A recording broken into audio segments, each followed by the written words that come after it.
Bonjour les amis, alors c'est toujours l'été, je suis loin de vous, pas simplement dans l'image, mais aussi géographiquement, puisque je suis en Allemagne. C'est le salon de Düsseldorf, le salon allemand et même international. Et j'entends plein de choses, mais on vous les révélera pour notre salon, le salon du Bourget. Cette semaine, dans l'actualité, il a été beaucoup question d'écologie, avec la démission de Nicolas Hulot.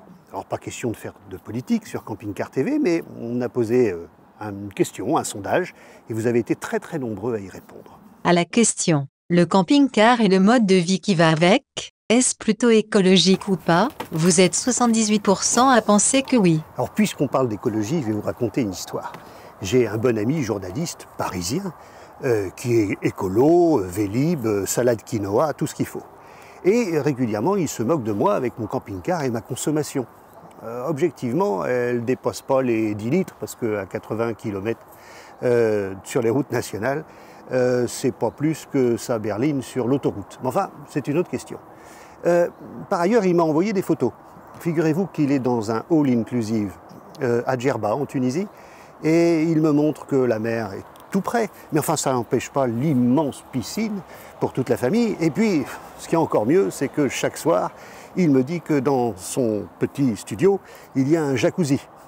Alors, je vais lui dire très gentiment qu'en une semaine, avec l'avion et tout ce qu'il prend en eau, son empreinte carbone, à mon avis, c'est 3 mois de camping-car. Allez, il vaut mieux t'en rire. Le mauvais écolo, c'est toujours l'autre et le bon, c'est toujours soi. Vos commentaires sont assez sympathiques à découvrir sur la page Facebook de Camping Car TV. Alors, il y a un endroit, nous, camping-caristes, où on peut rencontrer des gens qui aiment la nature, qui sont proches de la nature. Bonjour Pascal Brun. Bonjour le Géoptimiste. Je suis ravi d'être chez vous dans ce petit paradis ardéchois. Merci.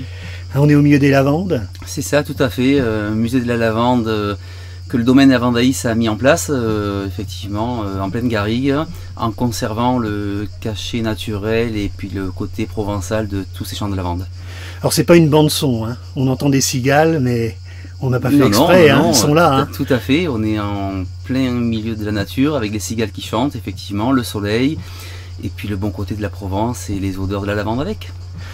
Paysage somptueux, et puis c'est une histoire de famille. Effectivement, c'est une histoire de famille. Le musée de la lavande a été créé il y a 16 ans aujourd'hui. Avant cela, c'était une bergerie qui appartenait à mon arrière-grand-père et qui a été retapée à force de labeur pendant 7-8 ans. Tous les bâtiments ont été réaménagés. Et ça a été une création du musée de la lavande, un vrai challenge qui a été fait parce qu'au début, les gens n'y croyaient pas trop. Et au bout d'une quinzaine d'années, c'est un site qui se développe, qui continue à se développer et qui attire énormément de monde. Donc c'est pour ça qu'on travaille sur tout ce côté maison, nature, huile essentielle bio, tout ce côté-là très axé nature effectivement. Et après on est un des seuls à le faire en France aujourd'hui parce qu'il y a très peu de musées de la lavande. Nous distillons toute l'année la lavande, oui, parce qu'on parle de distillerie, on parle d'alambic. Hein, exactement, tout à fait. Nous on a un alambic extérieur où on distille dès que le musée est ouvert, c'est-à-dire de mi-mars jusqu'à fin octobre pratiquement, on distille tous les jours de la lavande. Du matin, le musée qui s'est ouvert à 10h, à 19h le soir, ils voient la vapeur d'eau, l'huile essentielle, la séparation, l'eau. On leur explique tout le cheminement de l'huile essentielle et bien sûr de la lavande. On va trouver des glaces. On trouve des glaces à la lavande qu'un maître artisan nous fait, qui est délicieuse. On essaie de conserver tous nos produits sur des artisans locaux, sur des produits du terroir. On ne triche pas avec la qualité. On essaie de garder tout ce côté, comme je disais, nature. De la limonade à la lavande. Voilà, un petit brasseur qui nous fait ça, effectivement. Limonade lavande, sirop lavande. Alors, tous ces produits, comme je dis, sont 100% naturels. Ils sont blancs, ils ne sont pas violets comme la lavande parce qu'on a 0 colorant. L'huile essentielle de lavande aussi est transparent. Il n'y a que la fleur de lavande qui est violette.